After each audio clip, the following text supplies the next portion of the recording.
Японияда бір уақытлары қылыш көтермеген самурай жазаға тартылған. Хәтте өз жанына қаст ету абырайды тікілеудің бірден бір жолы болған. Білесіз бе, айрым самурайлар сауаш майданына кетуден алдын қолжазба жазған. Айрымлар болса нәзік шай маресімінің шеберлері болған. Қалайынша олар бір уақыттың өзінде қатаң жауынгер һәм өнер иесі болған. Хақиқи самурайлар кімлер еді? Һәм олардың жасау тәрізі қандай болған? Әпсана артындағы тарихты білуді қалайсыз бе? Бүгін біз самурайлар хақында сөз етеміз. Бұл Айдың каналының жаңа саны. Мен Айгүл, басладық.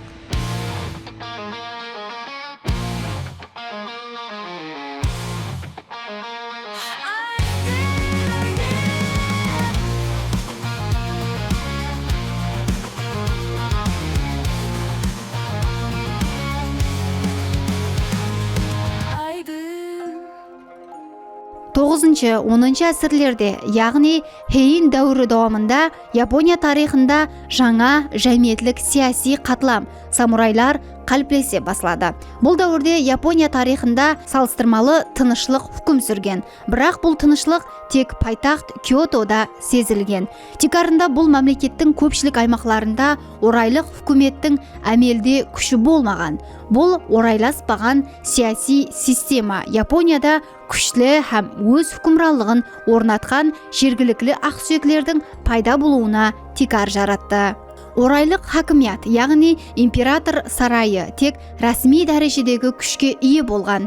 Реал хакимият болса ұзақ уалаятлардағы жергілікті байлар, ақсүйеклер, әсіресе фудаймио һәм кланның басшылары қолына өткен. Бұл ақсүйеклер үлкен жер майданларына иелік еткен. Бірақ бұл жерлерді сақлап қалу, тәртіпті тәминлеу, зұратты қорғау һәм салық жинау вазипасын өз мойнына алуға мәжбүр болған. Себебі орайлық хакимият бұндай мәселелерге ітібар қаратуға әзі болған. Осы зарулігізінен жергілікті ақсүйеклер өздерінің жерлерін қорғау үшін құраллы қызметкерлерді, яғни әскери қорықшыларды жалай баслады. Бұл жауынгерлердің вазипасы апайы қорғау емес еді. Яғни олар қоңсылас жер иелері менен ұрысар, қанлы уақияларда қатнасар һәм хәттекі өзінің қожайынының мәпін күшпенен қорғау еді. Дәслеп бұл жауынгерлер апайы жалланба қызметшілер болса да, уақыт өтіп олар қанегелесіп, інтизамлы, ұқыплы һәм тек сауашқа бағдарланған профессионал әскери қатламға айлана басылады. Олар уақыт өту менен сабурау, қызмет ету сөзінен келіп шыққан самурай атын алды. Бұл ат тек қана олардың қызметкерлігіне емес, ал садықлық һәм жауынгерлік минетке бағышланған тұрмыс тәрізіне белгі еді. Әсіресе жер үшін болған ұрыслар, хакимият бөлінуі һәм салық жинаудағы адалатсыздықтар фонында самурайлар жергілікті сияси күшлер арасында барған сайын ахметлі құрал сипатында көзге таслана басылады. Самурайлар енді тек қана ақсүйеклер үшін істейтұғын қорықшылар емес, ал өзінің сияси салмағына ие күшке айланып жатыр еді. Бұл дәуірде мемлекет ішінде тез-тез жүз беріп тұрған ұрыслар, атап айтқанда Тайра һәм Минамото кланлары ортасындағы қарама-қарсылықтар самурайлардың жауынгерлік қабілетін асырып, олардың профессионал тұрмыс тәрізін және де қалыптастырды. Әскери иерархия, командирлік, ұрыс тактикасы һәм әдеп икрамлылық нормалары әсте ақырын самурайлық тұрмысының ажыралмас бөлігіне айланды. Олар өздерінің садық, тәртіплі һәм қатаң әдеп икрамлы әскерлер сипатындағы статусын бекемлеп барды. Хейин дәуірінің ақырларына келіп, тап самурайлар Японияның келешегін белгілеп беретұғын тикарғы сияси күшке айланған еді. Яғни олар енді апайы жауынгерлер емес, ал сияси ойыншылар һәм ақсүйеклерге қарсы күресетұғын күш сипатында көріліп жатыр еді. Бұл процесс 12-ші әсірде жүз берген Минамото но Yoritomo басшылығындағы әскери атланслар һәм шугунат Камакура түзілуі менен жұмақланды. Бұл самурайлар дәуірінің рәсми баслануы еді. 1185 жылда Минамото но Yoritomo атлы самурай басшылық еткен күшлі Тайра кланын жеңіп, Японияда бірінші мәрте әскери хүкімет, шогунатты түзді. Бұл жаңа түзім Камакура шогунаты деп аталды. Себебі үкімет орайы пайтақты Киотода емес, Камакура қаласында жайласқан еді. Бұл уақия Япония тарихында үлкен бұрылыс болды. Енді мемлекетті ресми император емес, ал шогун деп аталған әскери баслық басқаратұғын болды. Император елі бар еді, бірақ ол тикарынан рәсми белгілерді тасдиқлаушы, діни мәресімлерде қатнасушы, саяси күшке ие болмаған шақсқа айланды. Хақиқи хакимият болса Юритоманың қолында еді. Солай етіп, самурайлар бірінші мәрте мемлекет басқару орайына шықты. Бұл дәуірде самурайлар апуайы жауынгерлер емес, ал үкіметтің бір бөлегіне айланған еді. Олар көбінесе жер иелері сипатында тән алынған. Яғни олар салық жинау, тәртіп сақлау һәмде ұрыс уақытында армия жинау сияқты вазипаларды атқарған.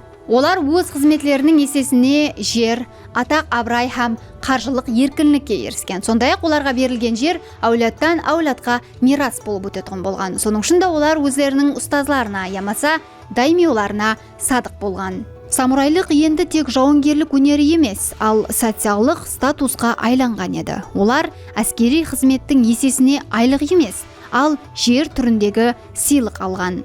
Бұл олардың мемлекеттегі салмағын арттырды. Бара-бара самурайлар өзіне тән тұрмыс тәрізіне ие қатламға айланды. Олар өз әдеп икрамлылығы, қағидалары, хәтте киіну мәдениетіне ие еді. Камакура шогунаты самурайларға тикарғы сияси күш берді. Самурайлар енді мемлекетте ұрыс, салық, әділдік һәм үкім шығару тарауларында белсене рөл ойнайтұғын қатламға айланды. Бұл процесс самурайлардың тек жауынгер емес, ал Япония сияси системасының тикарына айланғанлығын көрсетеді. 1333 жылы Камакура шогунаты құлағаннан кейін Японияда сияси тұрақсызлық басыланады. Хакимият император қолына өтті, бірақ ол ұзақ уақыт оны сақлап қала алмады. Тез арада жаңа күш, Ашикага Такаужи деген самурай сахнаға шықты. Ол императорға қарсы шығып, өз хакимиятын орнатады һәм Мурамачи шоганатын түзеді. Бұл дәуір атын шогунат пайтақты жайласқан Киото қаласының Мурамачи атлы районынан алған. Мурамачи дәуірінде самурайлар елі социалдық жақтан жоғары қатылам еді. Бірақ олар барған сайын ғаресіздікке қарай әрекет ете баслады. Себебі орайлық хакимият әзі еді. Әрбір аймақта өз даймиосы, самурай жер иесі болып, үкіметке аз бойсынатығын еді. Бұл жағдай ұзақ давам етті. Сол себеплі бүткіл мемлекет бөлініп кетті. Әрбір уәлаят өз қағидалары, өз армиясы, өз салығы менен жасар еді. Самурайлар арасында ауқамлар түзілетұғын еді. Кейін және бұзылады. Үзліксіз ұрыслар болатұғын еді. Бұл тұрақсызлық 15 әсірдің ақыры һәм 16 әсірдің басларында хауж алды. Тарихта бұл дәуір Сенгоку Джидай, яғни ұрсып атырған мемлекетлер дәуірі деп аталады. Дерлік әр жылы ұрыслар болатұғын еді. Самурайлар тек қана апуай жауынгерлер емес, ал өзінің аймағын қорғаушы һәм оны кеңейтуге әрекет етуші хакімлер еді. Олардың арасында кейбіреулері жүдә күшейіп кетті. Мәселен, Ода Набунага. Бірінші болып мемлекетті бірлестіруге әрекет еткен Тойотами Хидеоши болса, диқанларға құрал ұслауды қадаған еткен, социалдық тәртіп орнатқан. Токугава Иясу ақыры бүткіл мемлекетті бірден-бір сегионлық астында бірлестірген адам болған. 1603 жылда Токугава Иясу тарапынан тикар салынған Токугава сигунаты Японияда жаңа дәуірді баслап берді. Бұл дәуірде ұрыслар тоқтады. Мемлекет күшлі орайласқан басқаруға өтті. Самурайлар енді ұрыспайтұғын еді. Олар мемлекетлік қызметте іслей баслады. Судья болды, салық жинады, хакімшілік вазипаларды атқарды. Бірақ олар еледе жәмиетте ең жоғары қатлам сипатында қалды. Диқанлар, өнермендер һәм саудагерлерден үстін болған. Бірақ бұл тынышлық самурайлар үшін қиын бола баслады. Себебі самурайлық өмір, ұрыс, мәртлік, садықлықтың дикарында құрылған. Егерде тынышлық болса, самурайлардың рухы һәм рөлі әлсірей баслайды. Олар бұрынғы абырайын сақлап қалуға әрекет ете баслады. Бушидо, яғни самурайлардың әдеп икрамлылық кодексі әйне осы дәуірде жазып шығылды. Онда самурайлардың қалай жасауы, қалай пікірлеуі һәм хәттекі қалай өлуі хақында белгілеп берілген. Бұл кодекс мақтану, хадаллық, садықлық, мәртлік, кішіпейлік, әдеплілік сияқты қадіриятларды өз ішіне алған еді. Олар зорлық емес, ішкі қадағалау, өзін өзі қадағалау һәм өлімнен қорықпау хақында еді. Бірақ заман өзгере бастады. 19 ғасырға келіп, батыс мемлекетлері ақш, Англия, Франция, Японияға сауда ескілерін ашуды талап етті. Япония болса бұған тайын емес еді. Батыстың әскери күші һәм технологиясы Япония шугунатының әзірлігін көрсетіп берді. Бұл болса 1868 жылы басланған Мэйдзи реформаларына алып келді. Мэйдзи реформалары Японияны бүткілі өзгертіп жіберді. Енді феодаллық дүзім жоқ етілді. Шугунат сапластырылды. Барлық самурайлар өз статусынан айырылды. Енді олар апуайы Пухараға айланды. Олардың жер мүлклерін мемлекет тартып алды. Хәтте қылыш көтеру де қадаған етілетұғын болды. Бұл болса көбілеген самурайлардың ашуын келдірді. Біреулер мемлекетлік қызметте қалды, ал басқалар болса өзін жоғалтты. Көпшілік наразы болды. 1877 жылда бұрынғы самурайлардың қатнасуында Сацума көтерілісі болып өтті, һәм ол бастырылды. Сонан кейін тарих сахнасынан самурайлардың қатламы бүткілдей өшті. Бірақ олардың рухы, әдебиеті, дәстүрлері япон халқының тарихында сақланып қалды. Бүгінгі күнге жеген самурайлар хақында романлар, фильмлер, аниме һәм ойынлар жаратылмақта. Бірақ та бұлардың көпшілігі романтикалық, яғни хақиқатлықтан біраз ұзақлау болуы мүмкін. Енді самурайлар хақындағы әпсанаға айланған пікірлерге тоқталсақ.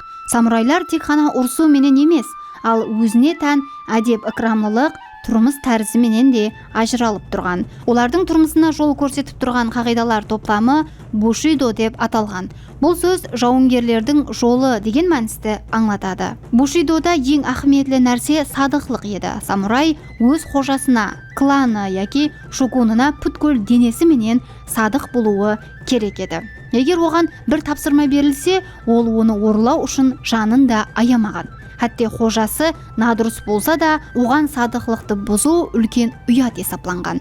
Және бір принцип, хадаллық еді. Самурай өтірік сөйлемеуі, екі жүзлі болмауы керек еді. Бұның сөзі антқа тең еді. Самурай не айтса, оған сену мүмкін болған. Соның үшін олар көбінесе судья ямаса дәлдәлші сипатында да құрметке мияссар болған. Самурайлар мәртлікті де мұқаддес деп білген. Олар өлімнен қорыққан жоқ. Себебі самурай әр күні азанда өлім хақында ойлауы керек деп хесапланған.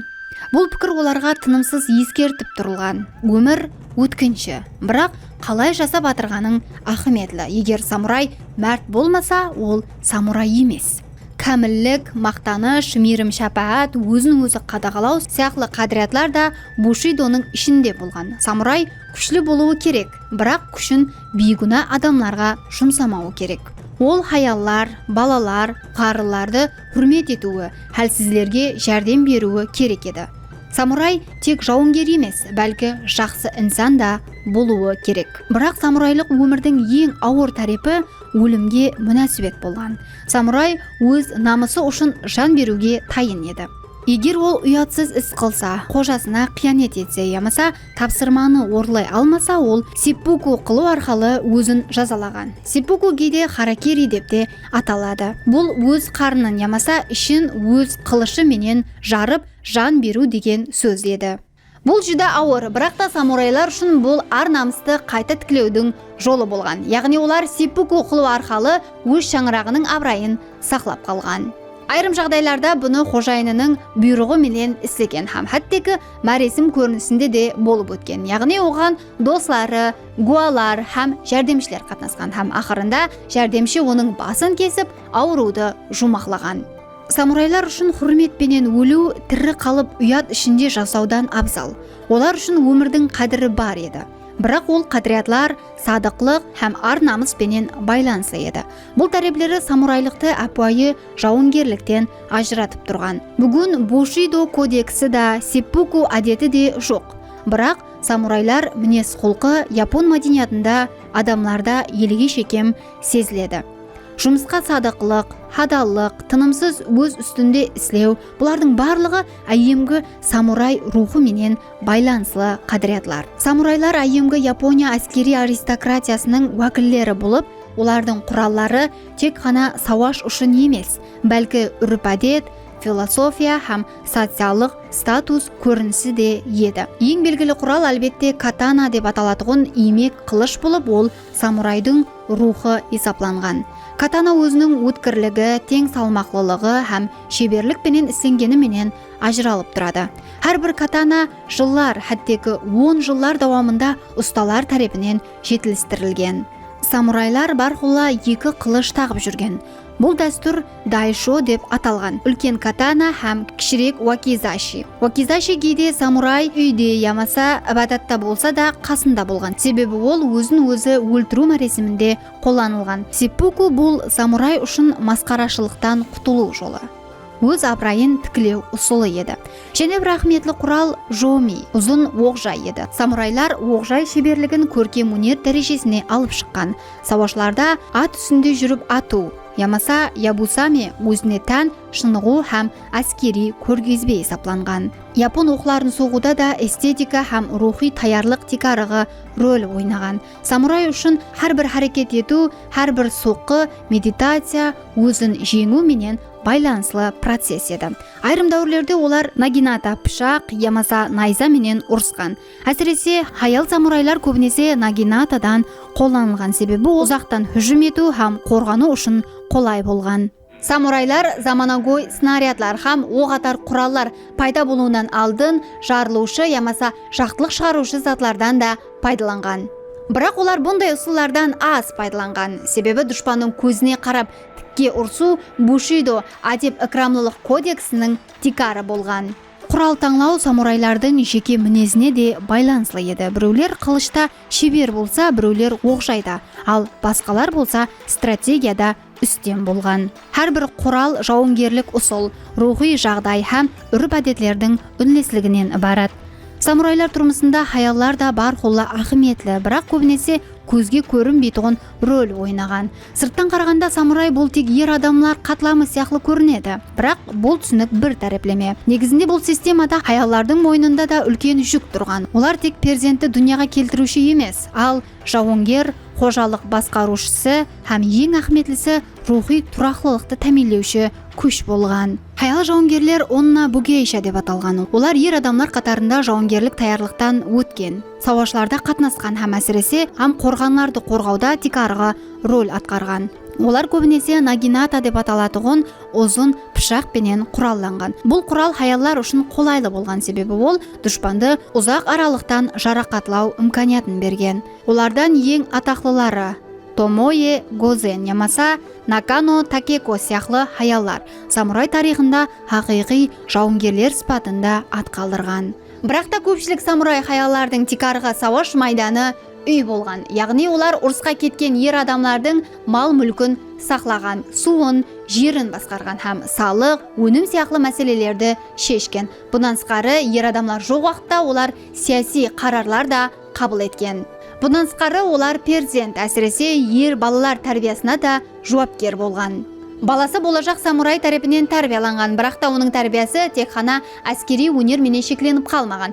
Яғни Бушидо кодексіне текарланған халда оған мәртлік, садықлық, кішіпейлік сияқлы қасиетлер де үйретілген. Айту мүмкін, әрбір самурай өз анасының кеуіл күші, келісім һәм ішкі мінезі арқалы қалыптасады.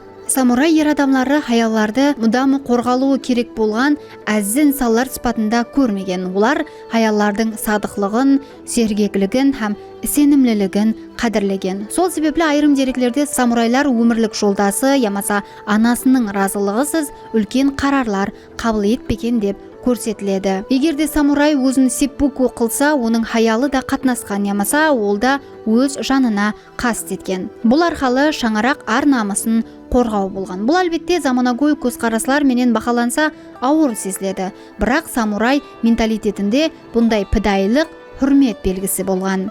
Заман өтіп хаяллар ұрыслардан шетілетілген, бірақ олар барқұлла самурай жәмиетінің ішкі беккемілігінде шешуші рөл ойнап келген. Олардың вазипасы қылыш пенен емес, сабыр, ақыл һәм тұрмыслық даналық пенен қорғау еді. Самурайлар тек сауаш майданында емес, тұрмыстың көптеген тарауларында өз ізлерін қалдырған. Олар қылыш ұстаған қолменен гүлдәсте де байлаған, мәртлікпенен бірге нәзіктікті де қадірлеген. Самурай образын толық түсіну үшін олардың жүрегіне де нәзер таслау керек. Бұл жүректе қылышпенен бірге қалем, толқынлану менен бірге хайку жасап келген. Самурайлар нәзік өнерлерді жауынгерлік өнерінен кем білген емес. Олардың көпшілігі хайку деп аталған қысқа, бірақ терең қосқылар жазған. Үш қатарлы бұл қосқылар апайы уақияны өткір сезім менен сәулелендіріп, тынышлық һәм өмірдің өткіншілігін сәулелендірген. Самурай таңда сауаш майданына жол алып баратырып,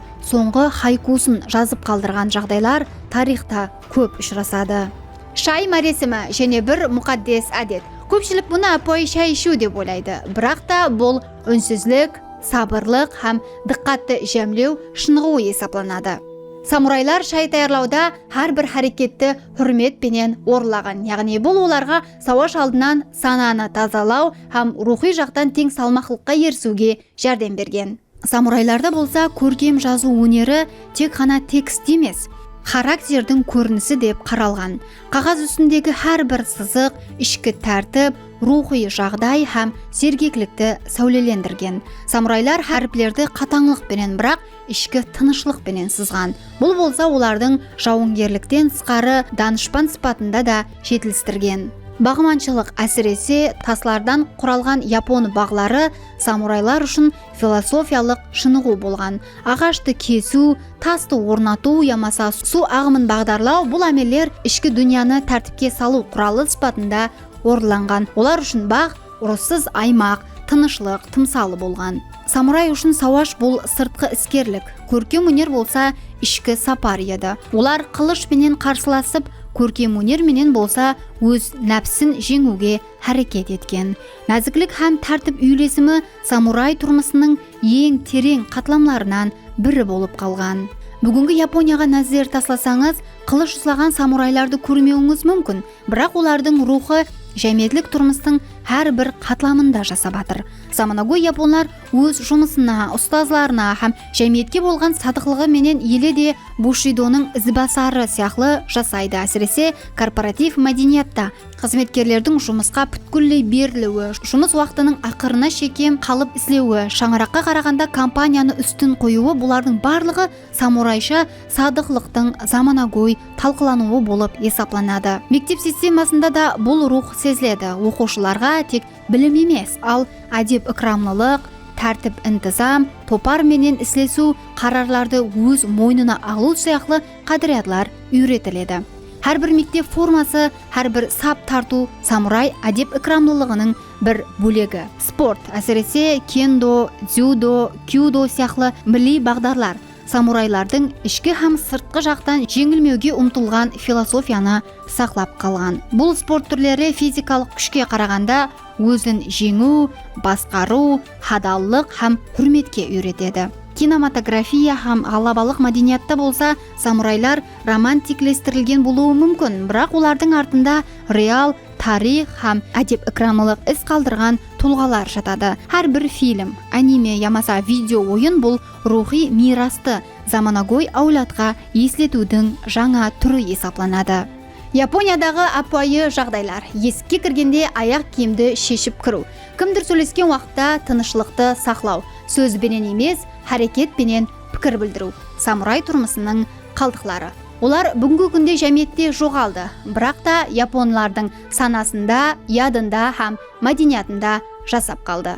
Құласы сондай гәплер. Сізге бүгінгі темамыз ұнады ма? Және қандай темаларда видео таярлауымызды қалайсыз? Пікірлеріңізді комментарийде жазып қалдырың. Айдын каналының жаңа санында көріскенше.